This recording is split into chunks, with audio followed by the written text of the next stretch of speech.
Pride and Prejudice, Chapter 1. The Ball. The carriage was waiting. The night was warm. The Bennet sisters, Jane, Lizzie, Mary, Kitty, and Lydia, were dressed in their finest ball gowns, flowers and ribbons threaded through their hair. Hurry, hurry, cried their mother, urging them out of the house. Kitty, do stop coughing. Oh, Jane, how beautiful you look. I'm so glad. It's so important you look your best tonight. And why is that? Asked her husband, Mr. Bennet, reluctantly leaving his study, a book still clasped in his hand. How can you be so tiresome? Retorted Mrs. Bennet, as they climbed into the carriage. You must know what I mean. This ball is our first chance to meet Mr. Bingley. He has just moved to Netherfield Park. He is young and single and rich. Such a man must be in want of a wife. Perhaps he will choose you, my dear, said Mr. Bennet. Mrs. Bennet laughed foolishly. I was certainly pretty in my time, but now I only think of my daughters. If I could have one settled at Netherfield, and all the others well married, I'll have nothing to wish for.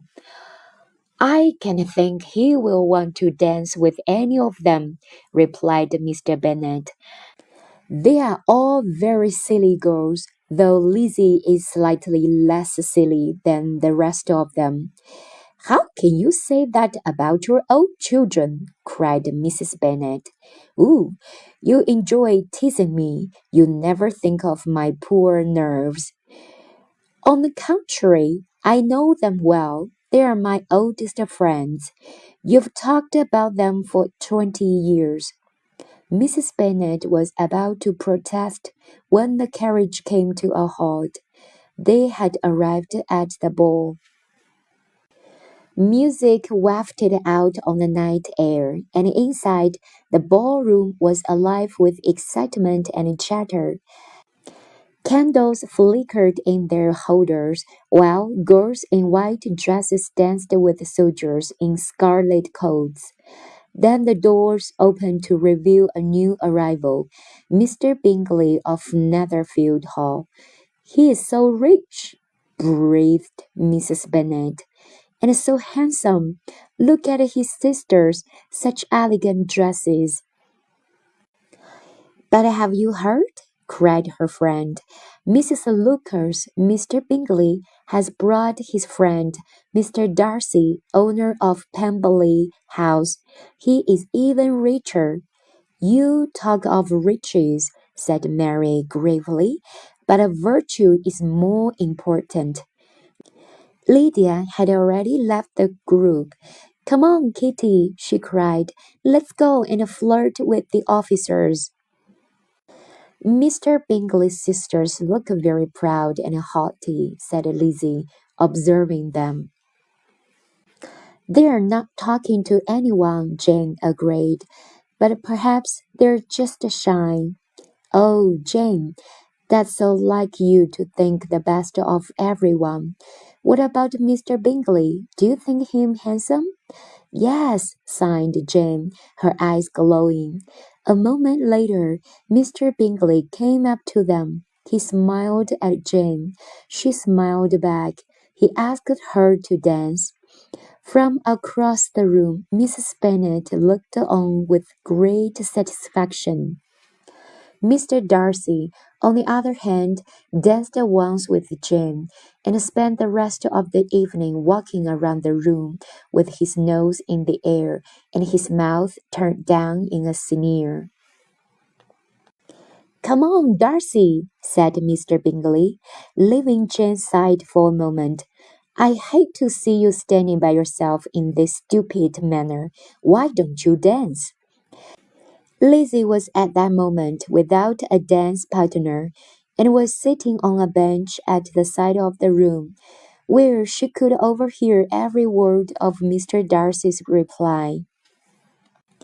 You know, I detest dancing unless I know my partner particularly well.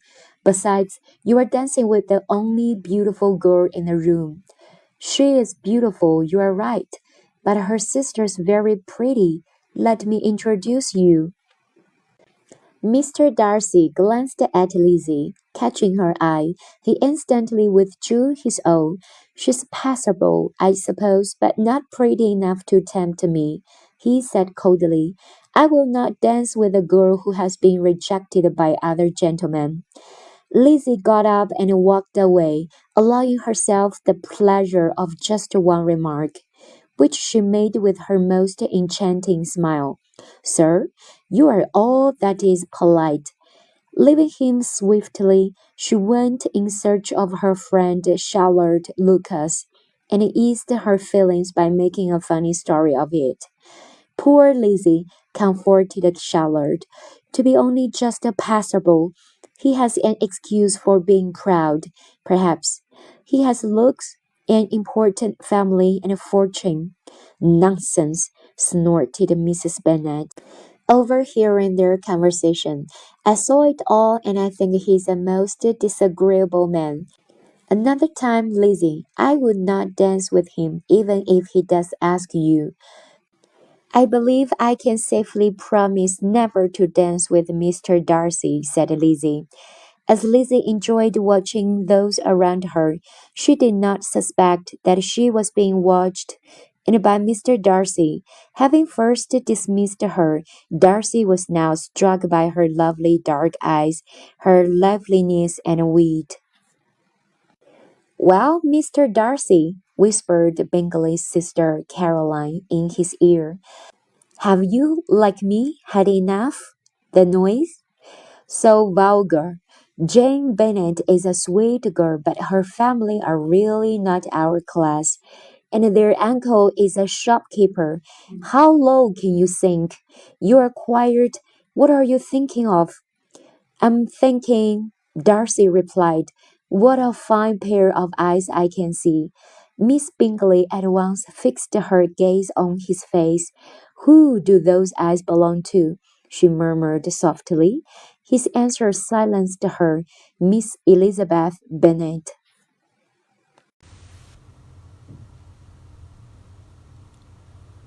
Pride and Prejudice. Chapter 2. Love Lost. Whenever the Bennets and Mr. Bingley now met, Mr. Bingley always sought out Jane.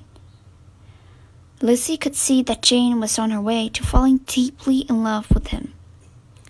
She was surprised to find that Mr. Darcy always seemed to be watching her. I can't think why, she told her friend Charlotte. Unless she means to criticize me, for he never comes near me, but I like him too little to mind what he thinks of me. Instead, her attention was caught by a new officer in town, a Mr. Wickham. Lydia was the first to meet him. Everyone is in love with him, she declared. He's so handsome. If you come into town with me, I'll introduce you. As soon as Lydia saw Wickham, she rushed over and dragged him back to meet his sisters, looking very pleased with herself. Lizzie was immediately struck by his charm.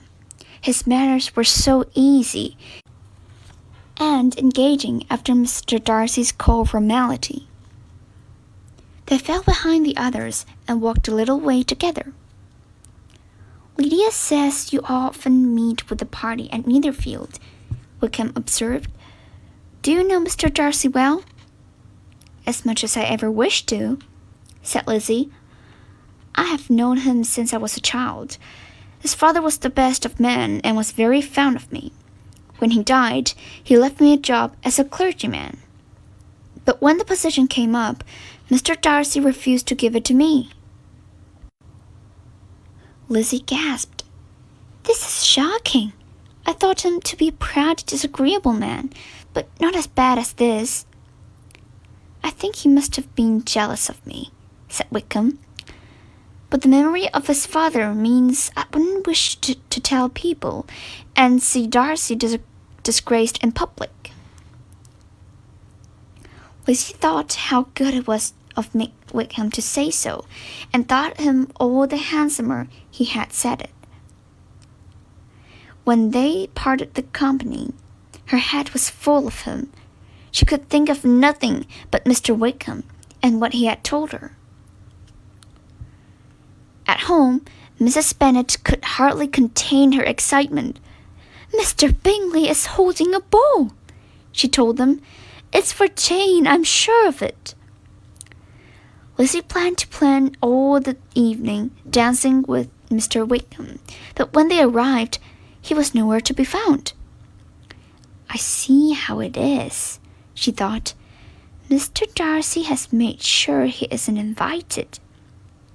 She turned and found himself suddenly in front of Mr. Darcy.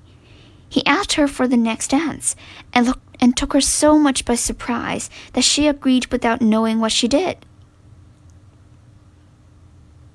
They began the dance without speaking a word. As the silence went on, Lizzie began to suspect it would last the entire dance, and was happy to keep it, until she imagined it might be a greater punishment for Mr. Darcy to talk. "We must say something to each other, you know," she began. "It will look very odd otherwise. If I talk about the dance, you ought to make some remark about the size of the room." He smiled, but said nothing. At last, unable to stop herself, she said, "I recently met someone who knows you, Mr. George Wickham, who has just come to town." The effect of his name was immediate.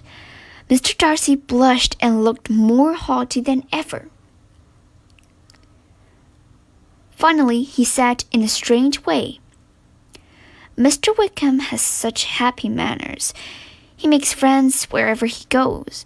Whether or not he can keep them is another matter." "He has been so unlucky as to lose your friendship," Lizzie remarked. "He has," said Darcy, "and my good opinion, once lost, is lost forever." "I suppose you're very careful when you decide against someone." "I am," he replied. The dance ended, and they parted company, each feeling dissatisfied. For Lizzie, the evening only got worse. She had to watch Lydia and Kitty flirting openly with the officers. Mary was playing the piano very badly, and was refusing to stop. Worst of all was her mother, telling everyone as loudly as she could how she would soon have a daughter at Netherfield. Lizzie saw Mr. Darcy watching her family with disdain, and wished him 1,000 miles away.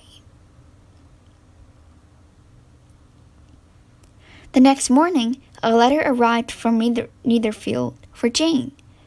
She turned pale as she read it, and quickly left the room. "What is it, Jane?" asked Lizzie, following her into the bedroom. "It's from Caroline Bingley," replied Jane in a quiet voice, her hand shaking slightly as she passed Lizzie the letter. "My dear friend, we have left for London, and I doubt we shall ever return to Netherfield. We're going to be spending much of our time with Mr. Darcy and his delightful sister, Georgiana. She and my brother have always been close, and I hope soon that Miss Darcy and I shall be sisters." "All this shows," said Lizzie, "is that Miss Bingley means her brother never to come back." Jane smiled slightly, but shook her head. "She makes it very clear that she doesn't want her brother to marry me. She means him to marry Darcy's sister." "Of course he'll come back, Jane," said Lizzie. "I never saw a man more deeply in love than Bingley was with you." But as the leaves turned and the chill of winter crept into the house, Bingley still didn't return. It pained Lizzie to see Jane's strained face, the sadness in her smile. To make matters worse, their mother wondered daily when Bingley would come back.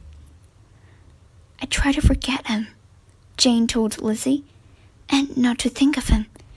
But it's too hard when Mother speaks of him all the time. But I'll forget him," she went on, "and be calm and contented as before." Lizzie couldn't bear it for Jane any longer.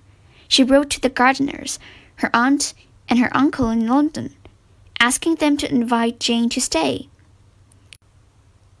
They were the relatives she and Jane felt closest to. She could only hope that a change of scene would help Jane forget Mr. Bingley. Chapter 3 A Proposal. Home without Jane wasn't the same. Lizzie saw Wickham often, but he now spent most of his time with a rich young heiress. Mary came. Now that Darcy had left, it became known everywhere what he had done to Wickham. Everybody spoke of their affection for Wickham and their dislike of Mr. Darcy. Then another letter came, this time from her friend Charlotte Lucas, who had recently married, inviting her to come and stay. Lizzie accepted with joy. Charlotte's husband, Mr. Collins, was a vicar in Kent, living on the estate of Lady Catherine de Bourgh, whom he seemed to worship. He talked of nothing but Lady Catherine from morning until night. "Her ladyship is wonderfully kind to us," Mr. Collins told her. "You are particularly lucky, Elizabeth, for she has invited us all to dine with her tomorrow." Lizzie looked over, caught her friend's eye, and had to try very hard not to laugh. "I look forward to it, Mr. Collins," she said. The more Lizzie saw of Mr. Collins, the more she wondered why her friend had married him. He was a vain, pompous man.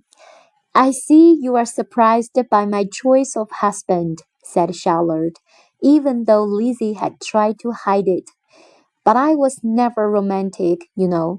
I've only ever wanted a comfortable home. I'm not pretty like you, and I would much rather have Mr. Collins than no one." Lizzie said nothing. She felt deeply that she could never marry without love. For the rest of that day and the following morning, all Mr. Collins could talk of was their forthcoming dinner. As the weather was fine, they walked to Lady Catherine's grand house across a park.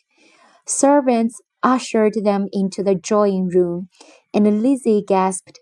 Standing at the window, looking as proud as ever, was Mr. Darcy. She thought he started a little when he saw her.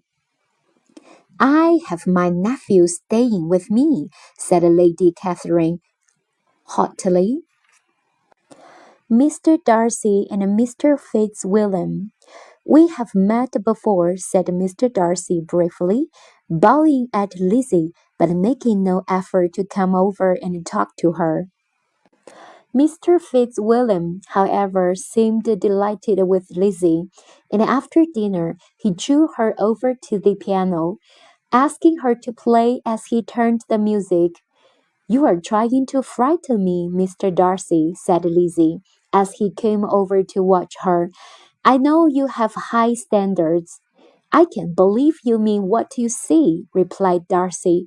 "Of course I have no wish to alarm you. Do you know," Lizzie went on, addressing herself to Mr. Fitzwilliam, "I could tell you some very shocking things about Mr. Darcy." "And what are those?" asked Darcy. "The first time I met him at a ball, he did not dance once, even though there was more than one lady in want of a partner." "Perhaps," said Mr. Darcy, "I should have asked, but I am not at ease with strangers." "That is because you do not make the effort. I am not talented at playing the piano, but I have always supposed that to be my fault for not trying harder. Darcy smiled. You are right. You have used your time better than me. What are you talking of? Interrupted Lady Catherine, ending the discussion. Come over here, where I can hear you. The next morning, Lizzie was sitting by herself writing to Jane, when, to her great surprise, Mr. Darcy came in. He seemed just as astonished at finding her alone. They sat down, but after a few questions on either side, sank into silence. He didn't stay long, but Charlotte couldn't believe he had come at all. He must be in love with you, Lizzie, she said. But when Lizzie told her of his silence, she admitted it didn't seem possible. Soon after Darcy's visit, Lizzie met Mr. Fitzwilliam on one of her walks in the countryside. He stopped when he saw her and began walking along beside her. You are leaving soon? Lizzie asked. Yes, Mr. Fitzwilliam replied, if Darcy doesn't put it off again. And you must wait on him, said Lizzie. It seems he likes to have his own way. But so do we all, and he is very good to his friends. Only this summer he saved his friend Bingley from a narrow escape. What do you mean? Asked Lizzie. Only that I heard Bingley was going to marry a very unsuitable girl, and that Darcy managed to stop him. Lizzie walked on, her heart swelling, unable to see anything.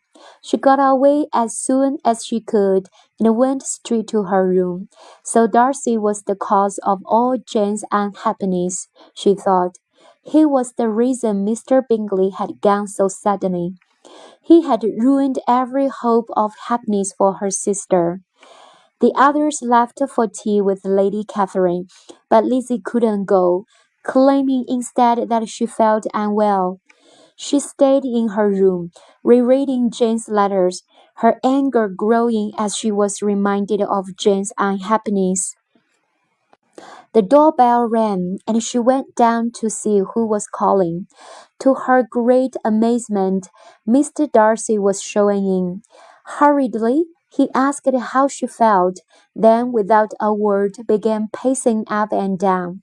Suddenly, he turned and spoke to her. I have struggled, but it will not do. You must allow me to tell you how much I love and adore you. Lizzie was too astonished to speak. Mr. Darcy seemed to take her silence as encouragement. You are poor, he said. Your family is nothing to mine. But I have tried not to love you and have found it impossible. Will you marry me? Lizzie tried to compose herself, but felt anger rise within her. I cannot marry you, she said. I'm sorry if this gives you pain, but I am sure it won't last. Mr. Darcy struggled, paused, then spoke in a voice of forced calmness. And this is your reply? This is all I deserve? Had you asked me in a more gentlemanlike way, I might have been more polite in my refusal. But I could never marry the man who has been so cruel to my sister. Can you deny that you separated Bingley from Jane? Though your treatment of Wickham alone is enough to make me despise you. I am not ashamed of my actions, said Mr. Darcy. And as for my proposal, can you expect me to be glad that you come from such a family? Lizzie felt herself growing more angry every moment. You could not have asked me to marry you in any possible way that would have made me accept you, she said in a shaking voice. From the moment I met you, I knew you were the last man in the world whom I would ever marry. And almost from the first, I loved you. You have said quite enough. I perfectly understand your feelings. Forgive me for taking up your time." With these words, he hurriedly left the room.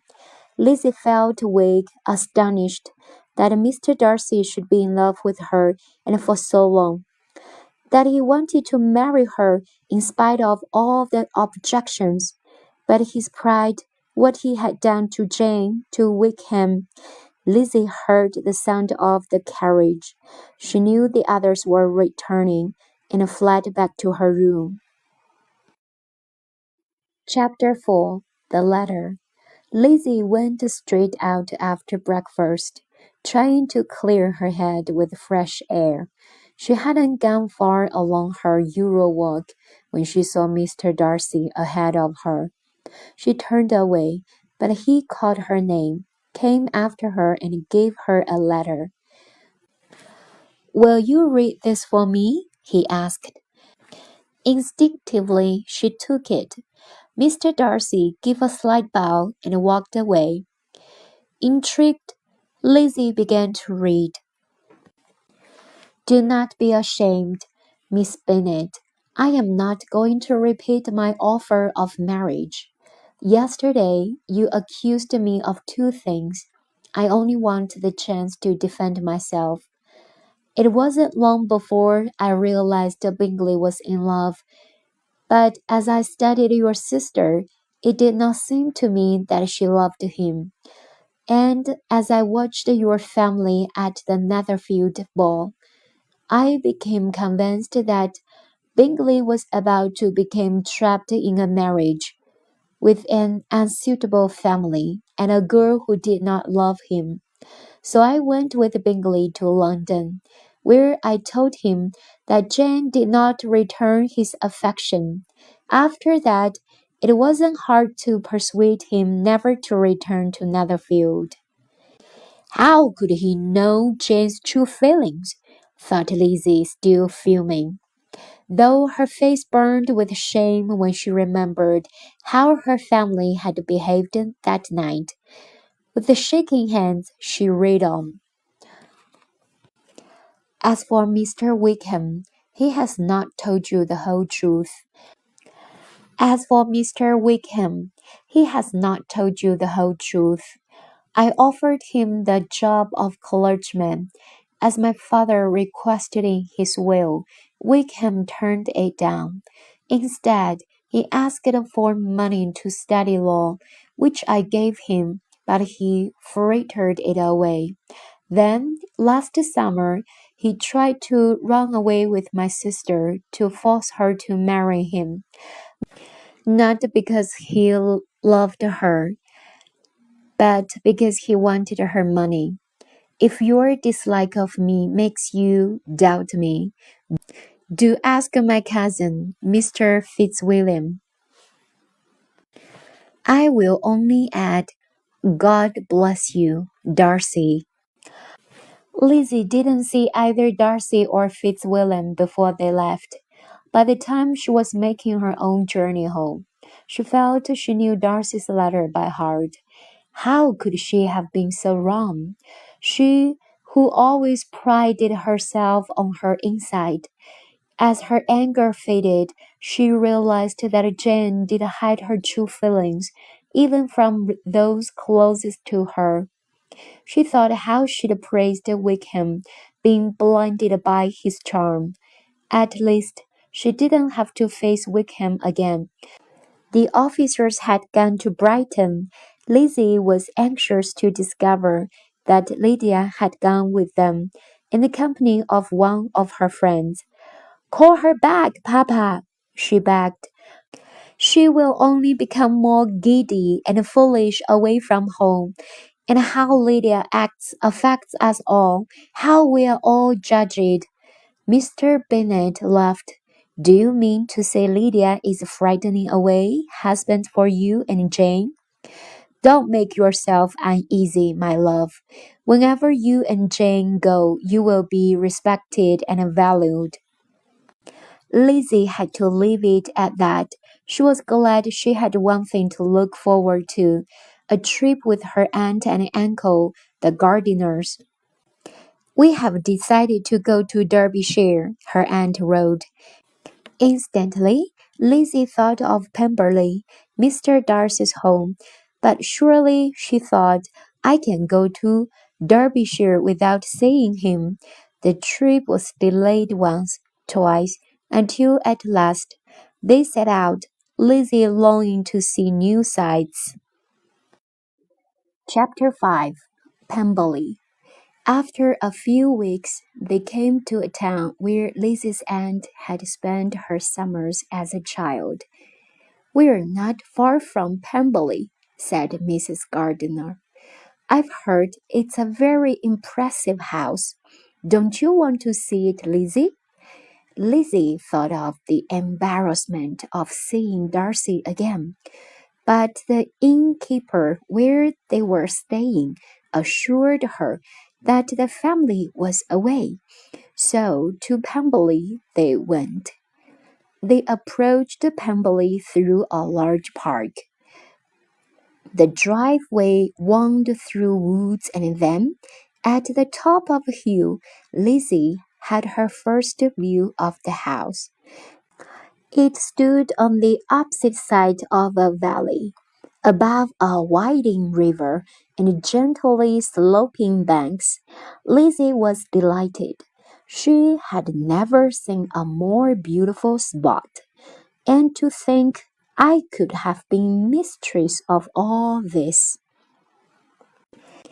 A housekeeper showed them the lofty, elegant rooms filled with fine furniture.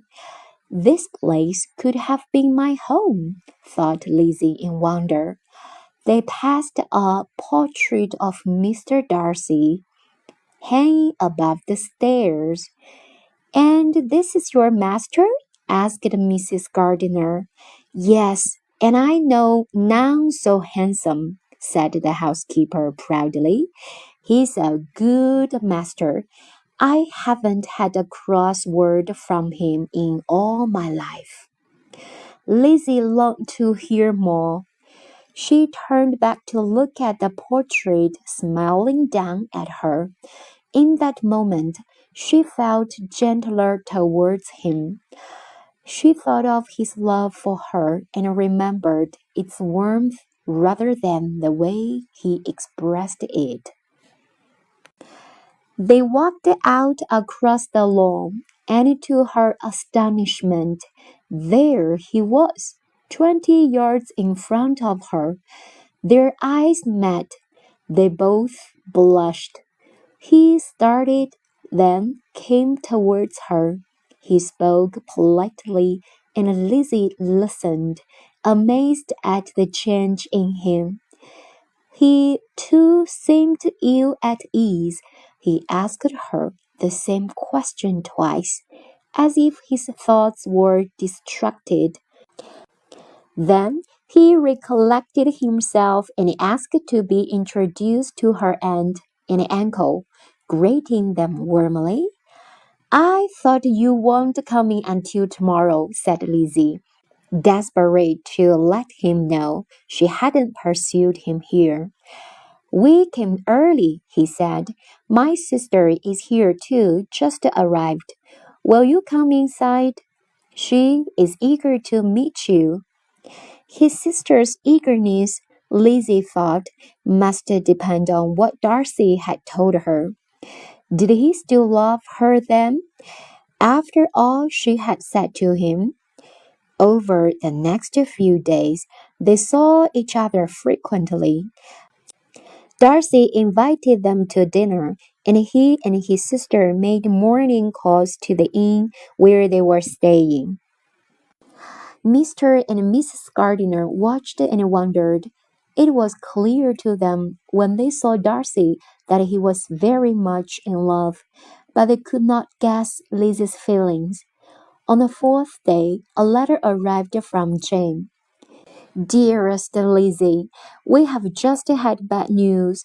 Lydia has left Brighton and run away with Mr. Wickham. They have been traced as far as London, and it doesn't seem as if they have any plans to marry. Our father has gone to London to see if he can find them. Do return. We need our uncle's help at this terrible time. Jane. Lizzie started up, about to run out of the door in search of her uncle, when Mr. Darcy came in. He saw her pale face and shaking hands. "What is it?" he cried at once. "What is the matter?" Lizzie couldn't answer him. Tears poured down her face. Darcy sent a servant out to fetch the gardeners. Then he waited until Lizzie could speak. "I can hide the truth," she said. "Lydia, my youngest sister, has run away with Mr. Wickham to London. And to think I knew what he was like, but kept it a secret. If only I had said, how will they ever be found?" Darcy said nothing. He only walked up and down the room, frowning. Watching him, Lizzie thought how all his love for her must have vanished in that moment. How could he want to marry her, knowing her family's shameful secret? And now that she had no power over him, she realized for the first time how much she had grown to love him. Chapter 6. Love and Marriage. At home, she found her mother continually crying upstairs, and her father a changed man. "I should have listened to you, Lizzie," he said. "You begged me to bring Lydia home again." "Don't be too hard on yourself," Lizzie said. "They may yet be found." "Well, your uncle is in London looking for them, but I don't hold out much hope. Wickham will never marry her. She's too poor for him, and then she'll be ruined." A week later, Jane and Lizzie were walking in the garden when Kitty came running from the house. "A letter!" she cried. "A letter has come from Uncle Gardiner. Lydia and Wickham are to be married." They found their father in the orchard. "Your uncle must have given Wickham a great deal of money to marry her. I don't know how I shall ever repay him." Mrs. Bennet leaped from her bed at the news, the shame of Lydia's actions instantly forgotten. "My dear, dear Lydia, to be married at 16! How delightful!" When Lydia arrived home, arm in arm with her husband, she was the same Lydia, wild, noisy, unshaped. "You must all congratulate me," she said to her sisters, "for I am married and you are not, even though I am the youngest." "I am not sure we like your way of getting husbands," said Lizzie. "But it was such fun," said Lydia, "even though the gardeners looked so stern at our wedding, just like Darcy." "Darcy!" cried Lizzie. Lydia clapped her hand over her mouth. "Oh, I wasn't mean to tell you. He was there. He arranged it all." Lizzie felt her heart racing. Mr. Darcy had gone to town, searched for Lydia, saved her from ruin. Had he done it for her? She felt humbled at the thought, but knew she must think of him no more. Lydia and Wickham left for the north, where Wickham was to join a new regiment. Mrs. Bennet declared she felt flat now that Lydia had gone, until she heard the news that Mr. Bingley was coming back to Netherfield. "It means nothing," said Jane.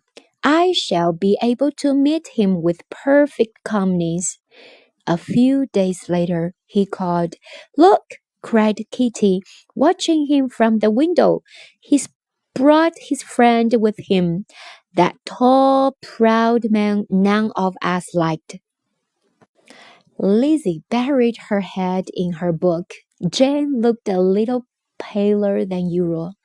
Bingley entered, both embarrassed and pleased, and went immediately to Jane's side. Darcy barely spoke, and Lizzie saw he was once again proud and silent. Could I expect it to be otherwise? Thought Lizzie. Yet why did he come? As soon as they had gone, Lizzie and Jane walked out together. I am glad the first meeting is over, Jane said. Now, when we meet, it will be only as acquaintances. Oh, Jane, take care, laughed Lizzie. I think you are in danger of making him as much in love with you as ever. Bingley came again on Tuesday and took his usual seat by Jane. Mrs. Bennet could not be more excited, continually plotting to leave Bingley and Jane alone together. At last, the moment arrived. He called alone, Mr. Darcy having gone to town. One by one, Mrs. Bennet swept her other daughters from the room. When Lizzie returned, Jane's face was aglow with smiles. Oh, it's too much, she cried. Why can't everybody be this happy? We're to be married. Lizzie was delighted. I congratulate you both, said Mr. Bennet, as the rest of the family joined them. You are perfectly suited. Mrs. Bennet could talk of nothing else. £5,000 a year, she cried. Lydia and Wickham were forgotten. Jane was her very best child. Can you believe it? Said Jane.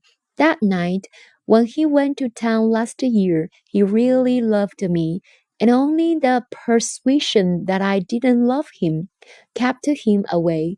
If I could only see you as happy, Lizzie. A week after Bingley's proposal, the family was sitting in the drawing room when a carriage was heard on the driveway. It was Lady Catherine de Bourgh. They were all astonished. Lady Catherine stalked into the room and looked around dismissively. I wish to speak to Elizabeth, she declared. You may walk with me on that prettish little lawn you call a garden. Lizzie went with her, unable to think what she might have to say, unless perhaps she had brought a message from Charlotte. You know, of course, why I have come, said Lady Catherine. I do not, replied Lizzie honestly. Do not trifle with me, Miss Bennet, replied Lady Catherine in an angry tone. I have heard alarming news that you are soon to be married to my nephew Darcy. It cannot be true. Tell me it is not true. Lizzie felt flustered, confused. She didn't know where the story had come from, but most of all she felt anger at her ladyship's tone. You may ask questions. I may choose not to answer them, she replied. Miss Bennet, do you know who I am? You cannot marry him. You are of no importance in this world. He is a gentleman. I am a gentleman's daughter. So far, we are equal. But who is your mother's family? Who are your uncles and aunts? Will you promise me never to marry him? I will make no such promise. You have just insulted me in every possible way. Lady Catherine swept herself off to her carriage. I shall make sure this marriage never happens, she called out. I am most seriously displeased. Lizzie watched her go, her heart fluttering with anger. She knew Lady Catherine would go straight to Darcy. If he had been wondering before what to do, surely now he would decide never to propose again. But when Bingley came again to visit them, he brought Darcy with him. They set out on a walk together, Bingley falling behind with Jane, until it was just Darcy, Lizzie, and Kitty. And then Kitty left them to visit her friend, and Lizzie bravely went on along with him. She seized her moment. I have been wanting to thank you for what you did for Lydia, she began. He turned, obviously surprised that she knew. I did it thinking of you, he said. There was an uncomfortable pause. If you still feel as you did last April, Darcy went on in a rush, tell me so at once. My affections and wishes are unchanged. Lizzie turned to him then and told him as well as she could how much her feelings had changed. Darcy's face flushed with happiness. They walked on without knowing what direction. Lizzie learned she had Lady Catherine to thank for Darcy's return. I knew that if you did not love me, you would be frank enough to tell her, said Darcy. What she told me gave me hope. When I proposed before I said unforgivable things, I was proud. Let's not think of it, said Lizzie. Neither of us behaved well. You must have hated me after that evening. At first, I was angry, but only at myself. I tried to show you at Pemberley how I had changed. By the time they arrived at home, it was dark. Darcy went straight to Mr. Bennet, while Lizzie sought out her mother. £10,000 a year, she cried, all her former dislike of Darcy vanishing in an instant. Lizzie could only be relieved that Mr. Darcy was not around to hear it. After Darcy had left, Mr. Bennet called Lizzie to him. I gave my consent at once, he told her. He is not the sort of man you refuse. But do you really love him? He is rich, but I thought you despised him. I do like him, I do, she replied, tears in her eyes. I love him. You do not know what he really is. It took a long time for Lizzie to persuade her father that she would be truly happy with Darcy. At last he said, if this is the case, he deserves you. I could not have parted with you, my Lizzie, for anyone less worthy. As she left the room, he added, and if any young men come for Mary or Kitty, send them in, for I am quite at leisure.